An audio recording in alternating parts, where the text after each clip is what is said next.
Hello and welcome to another episode of Ask the Wizard, streaming live for August the 15th. Topic for today's teaching topic is when going in reverse is the best way to move forward. Starting the 5-minute timer right now. Teaching topic in 5 minutes. Grab a coffee, relax, and I'll see you soon.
Well, hello, everyone. Let's try that again. Hello, everyone. Welcome to Ask the Wizard, streaming live for August the 15th. toasty in the office. My office the window faces the south, and I don't even know what it is, probably 25, 26, maybe a bit warmer than that. So I have the blinds open and the windows open, so it's toasty in here. So I'm sacrificing for you guys. Mind you, you'll never hear me complain about the heat. I might make an observation of how hot it is, but I won't complain. I do like the heat. Especially if every once in a while you can like duck into something air conditioned to cool off. Where was I at? Probably, let me think. Yeah, probably the hottest that I have ever been in a climate environment would have been Austin, right about now, actually about the middle of August, Austin, Texas. It was 115, and it had been 115 forever. And it was bone dry, like literally bone dry. When you look through the trees, it was like here in Alberta, Canada in the wintertime where you can look through the trees because there's no leaves, there's no nothing. It's almost the way it was. You could actually look through the trees because everything was dry, and the grass was actually literally like straw when you walked on it, except for the Parliament buildings, which was kind of interesting because the Parliament buildings, of course, they just water the hell out of it. So you've got this lush green grass, this little patch in the middle of this absolutely barren and dry wasteland almost. The pool, the concrete by the pool, you couldn't stand on it in your bare feet. It was too hot. It would burn your feet. And I remember I was taking a bus because I was a little bit not out of town, but out of the downtown core. And I would take a bus back and forth, and something was happening where they had to shut the air conditioning off just for a short period of time. And boy, it was like minutes, and it was toasty in there. Also kind of interesting in that up here in the middle of winter, we have like handing out coats and keeping people warm and all that kind of stuff.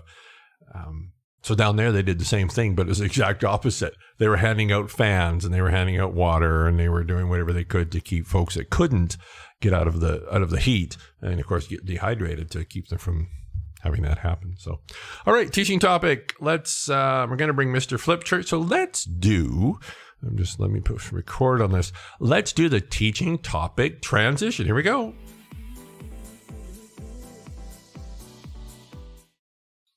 And there we are. When going in reverse is the best way to move forward. I thought it was kind of a catchy title. It's also an accurate one. And it was also kind of a catchy title. Let's bring in Mr. Flipchart. Okay, here's Mr. Flipchart. Now, many of you folks will have seen the charts and the circles and all that cool stuff labeled as geometrics. So here's you. And many of you, of course, will have seen me label you in this case as your I am. What do we want to do? We'll do it all black. So your I am is your soul, your spirit, your higher self, whatever label you wish to use. Here is your external environment. So your five senses, right? The information is the five senses are giving you. Now, it's kind of neat. I'm going to add something in here. And this is your thoughts. I'm just going to put this in here for fun. Okay. So, and you've heard me talk about this, that there's a distinction between sort of your archive of thoughts, everything and anything they may be. And I've got the window open, so you may hear some background noise, but probably not. So there are thoughts that are coming to you. And then there are the thoughts that are yours. Or I like to call them self-generated.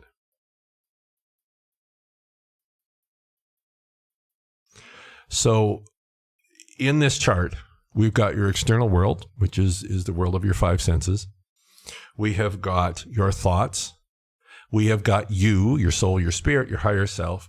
We have got your self-generated thoughts. These are thoughts that you consciously generate, not thoughts that you're aware of coming to you. And here's the other thing.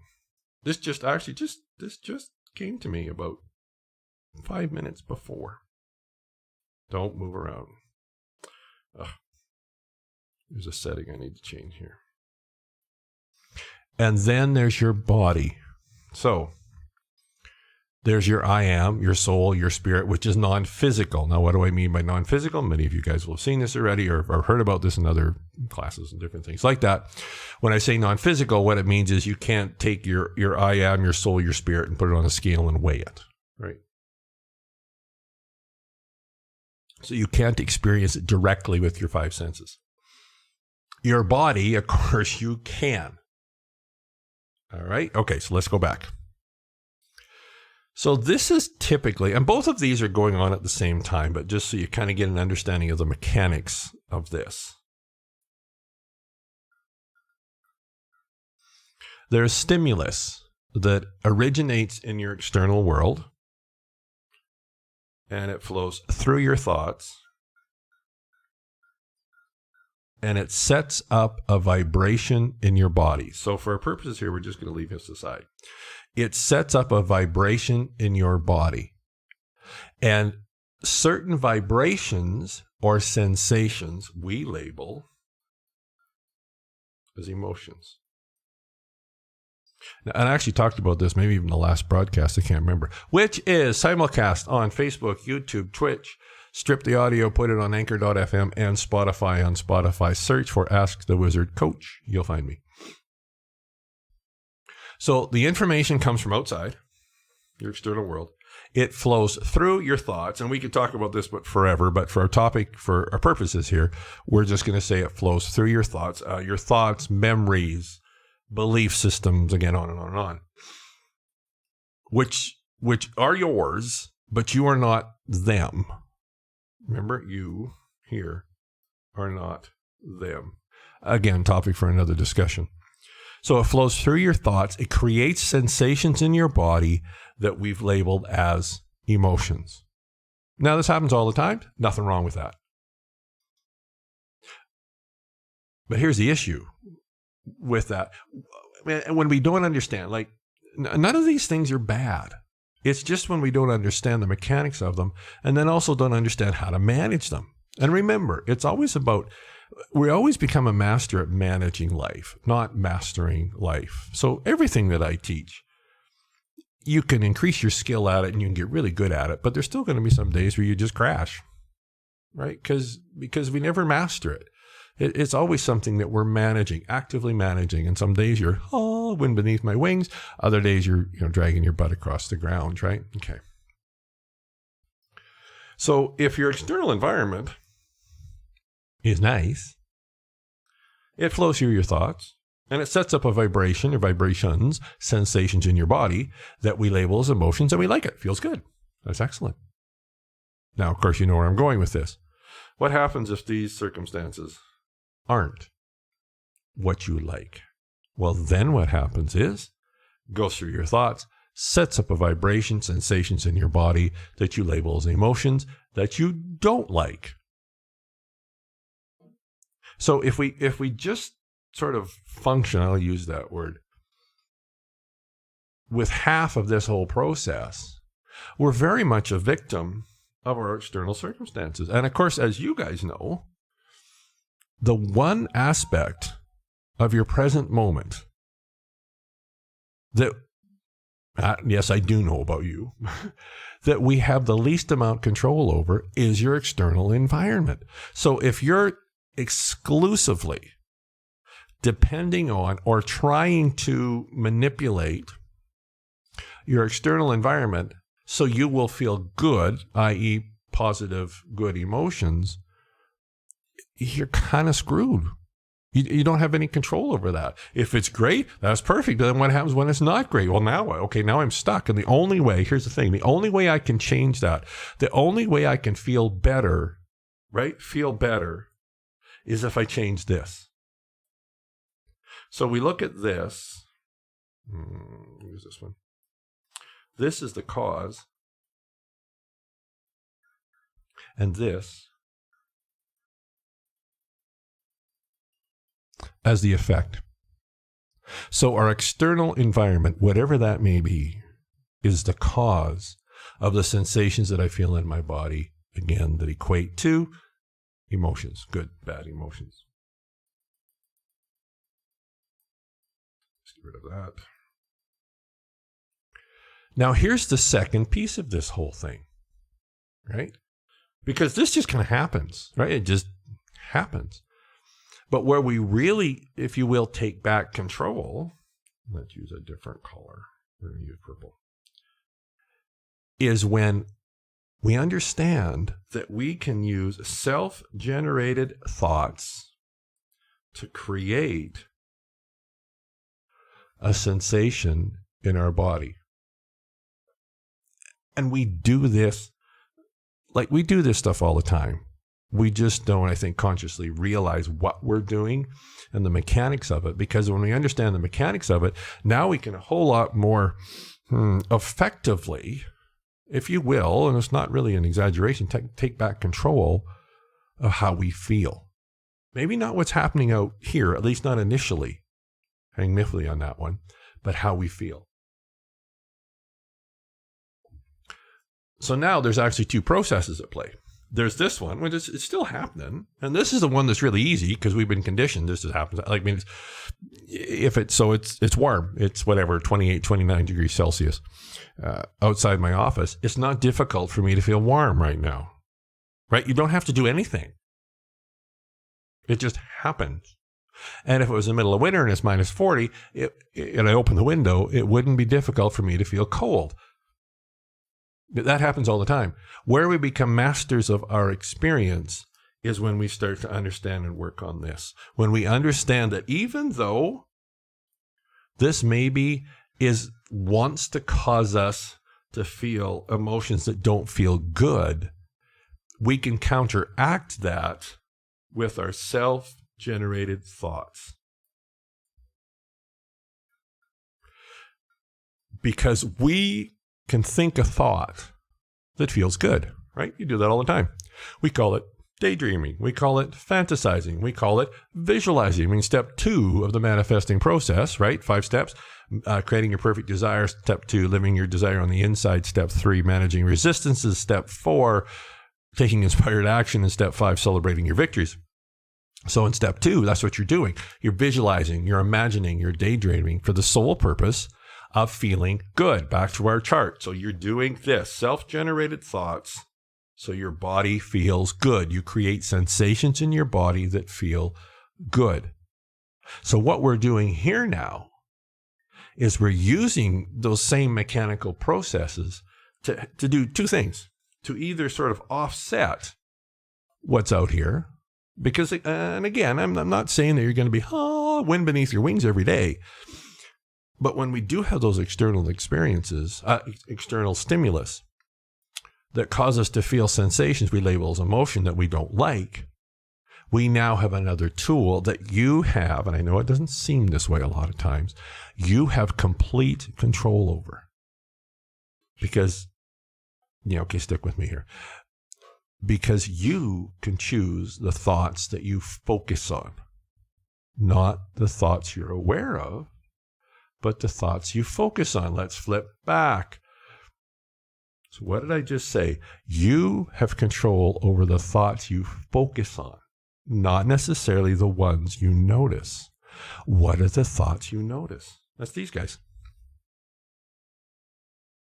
It's like as this information, as this information is flowing through this cloud of your thoughts, it's going to bump certain ones, memories, projections into the future, all that stuff. It's going to actually bump. So let's say I'm just going to pick something. Here's a memory, right? Now, as this information flows from your external experience back to you to create the sensation in your body, it may come through and it may hit this. So now you've got this coming through. You also have a memory coming through, thoughts that you're noticing. What do I mean by that? They're finding you. You see how this fits? It's there. They're finding you. So you are noticing them. We really have very little control over those directly. What you do have control over is this. Because you don't have to agree with these thoughts that are finding you. You don't even have to agree with what's going on in your external environment. Maybe it is going on. I'm not saying that, you have to kind of rebel against it. Maybe it's something you can't change right now. But you can, at the very least, tamper it down by you choosing your own self-generated thoughts for the sole purpose of feeling good. And what happens is, as we increase our skill at this, because we're never going to perfect it, but as we increase our skill at this, then these external experiences, they still may be there for now, but at least we don't feel anywhere near so much like the victim, because we have another very powerful tool, maybe not initially for changing the external, but for modifying the sensations that we feel, i.e. the emotions that we feel. And initially it feels really, really trippy, because as you start to do this, you will start to notice that you remember my hashtag, I want to feel good, right? That you will feel good or a little less worse, even though nothing has changed out here. And I can remember the first time I started to notice it, sitting underneath that crazy weeping willow tree in 2004. Actually, probably right about now, in 2004 is when I first started leading meditation groups. It's a while ago. 18, that's a long time ago. It's kind of weird, because you'll go, okay, I actually feel pretty good. You know, maybe I'm not, but I feel pretty good, but nothing has changed out here. You see, because we've been so conditioned that the only way I can improve the sensations that I feel, the emotions that I feel, is by changing something out here. When we realize we have another very powerful, really a much more powerful tool when you think about it, to actually change my emotions by this here, by choosing the thoughts that create sensations in me, then it changes everything. And now here's the cool thing about this. As you do that consistently, because there's going to be some days you're rocking it, there's going to be some days it's rocking you, right? But as you practice consistently doing this, what's going to happen is, because your vibration is changing, right? So what happens is this, so your self-generated thoughts create a sensation in your body, and guess what happens? It starts to move out towards your external environment. So now, as you get really good at either managing a really crappy set of sensations, emotions down, or again, creating ones that feel really, really good, this is the second part of the process. The first part is the external comes through to here. But the second part, and the more powerful part, is your vibration flows out, and that starts to affect your external environment. You see, it's not even so much your thoughts. It's the thoughts that change the vibrations in your body. The vibrations in your body is what radiate out to actually change the theme of the circumstances in your life experiences. So the whole topic, or the title, which is when is going in reverse the best way to move forward, it really fits in perfectly with this. What I mean by that is we've been so conditioned that in order for me to feel, I'll just use good and bad. In order for me to feel good, my external environment has to tell me that I can feel good. And what I'm saying is, and that's great when that happens, but of course, as you know, it doesn't happen all the time. What I'm saying is, when we focus on creating thoughts, not that you can't use the external, but for our purposes here, creating thoughts and focusing on thoughts that cause you to feel good, then your external experience will start to modify to match the vibration that you're consistently radiating. It's an old story. Esther Hicks is the one I first heard it from. Actually, that's what I heard this morning, which is what kind of tweaked this in my mind. If in order to feel good, you have to have your external in order to feel good, if you have to have your external circumstances change so you feel good, that's very much rolling a very big rock, I'm paraphrasing now, a very big rock up a very steep hill. So the whole process, the formula of when things change out here, then they will change in here, i.e. we'll feel better. Well, it's true, it's the smaller half of the whole equation. It's when you're able to consistently, not all the time, but as much as you can, consistently change the vibrations you're feeling, i.e. good, happy, then your external circumstances will start to modify to match that. Processes go both ways, but where we have the greatest ability to influence the external is when we focus on managing our vibration in the internal, or in this case, the non-physical. That was really good. Again, easier said than done. It's very simple, but simple doesn't mean easy. In many ways, kind of all joking aside, it's sort of the secret to being a victor instead of a victim, right? Again, we're warriors in training. That phrase showed up to me sitting underneath that crazy willow tree in 2004. So yeah, we are warriors, and we don't go looking for a fight, but we're ready for one if it finds us. And where we win the war is not externally. We win it internally, in that internal environment. This is where you win the war, right here. Not here. It's here. When you go, I don't have to like what's happening to me externally. I don't have to agree with what's happening to me externally. But I can influence and manage the sensations I feel in my body, which is really how I define what a, if you will, good external environment is and a bad external environment. It's not so much the external environment, it's how it makes me feel.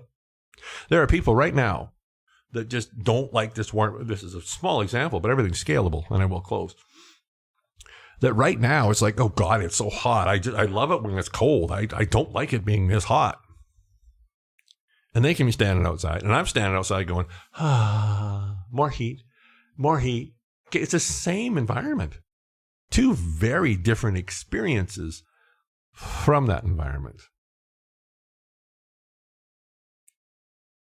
As you learn to manage the sensations, understand your body as this wonderful indicator, and learn how to change and influence the sensations in your bodies from, again, bad to good, use very simple words. That's when, first of all, you're free from your external circumstances, at least the effect it has in many ways. Plus, that puts you in the best spot to start to influence and change them. All right, guys, thanks for tuning in. This has been Ask the Wizards, almost live streaming almost daily. No, I am live almost daily. There we go. For August the 15th, share. We're all in this together. See you on the web.